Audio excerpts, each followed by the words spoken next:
The story of the Bible begins with God creating a beautiful world and then sharing it with all of his creatures. And he appoints Adam and Eve to rule it on his behalf. And God gives them access to his wisdom and life, but then tells them that there's one tree they can't eat from because it will lead to death. So they have a choice about how to rule with God. This kind of feels like a test. Well, that's because it is a test. But isn't that kind of cruel for God to test them? Well, not all tests are bad. Let's say there's a king who chooses you to fulfill a royal task because he wants to know if you are trustworthy. Well, I guess that's a test, but really it's an opportunity to do something important and noble.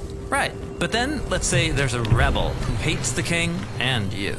And he tries to convince you that you would be better off not doing what the king asks. Well, the rebel is setting a trap. Right, so a test could be an opportunity or a trap. And the difference is whether the one testing you has your best interests in mind. I see. And both types of tests appear in the beginning of the Bible. God tells them to eat of the tree of life and not the forbidden tree. Yeah, this is God's test of loyalty. God wants to rule the world with humans as his partners, which means they will need to trust his wisdom over their own. But then a rebel comes and tests them to eat of that other tree. Right, the rebel seizes this opportunity and twists it, so he can lead the humans into exile and ultimately death. He turns the test into a trap. But after the humans fail, God promises that one day a human will come who will pass the test and defeat the snake.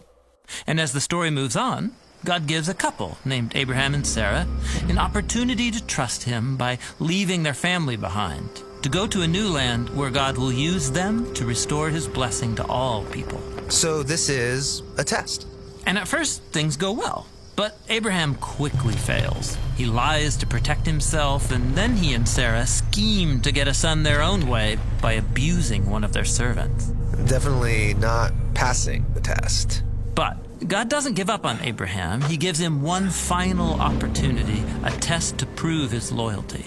God asks Abraham to go up onto a hill and offer his son as a sacrifice. I can't imagine a more intense test. And Abraham does it.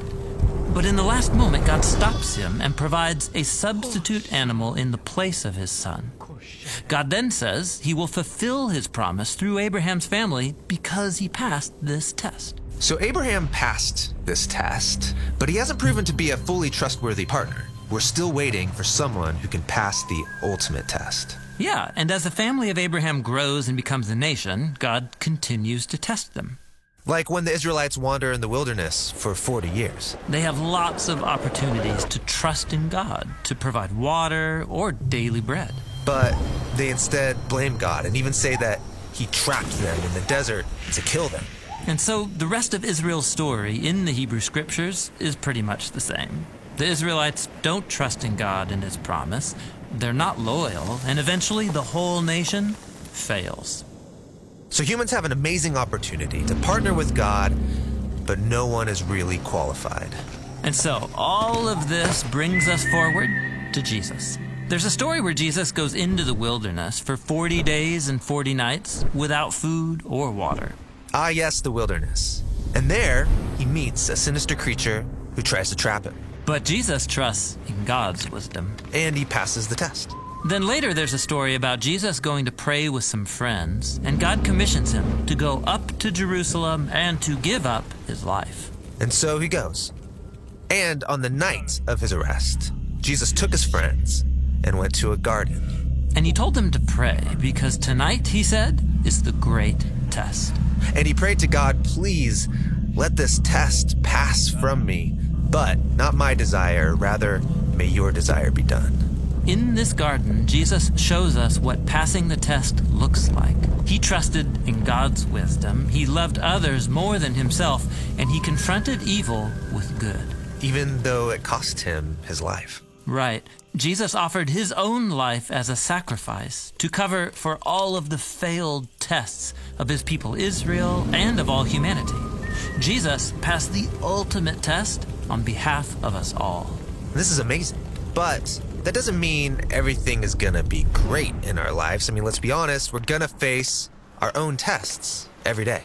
Right. Jesus said every generation of his followers would have their own tests that will force them to trust God in radical new ways. And these tests can be difficult and often painful. But remember, a test from a good God is an opportunity. This is why James, a leader in the early Jesus movement, said that we should be grateful when we face tests and trials because they offer us a gift.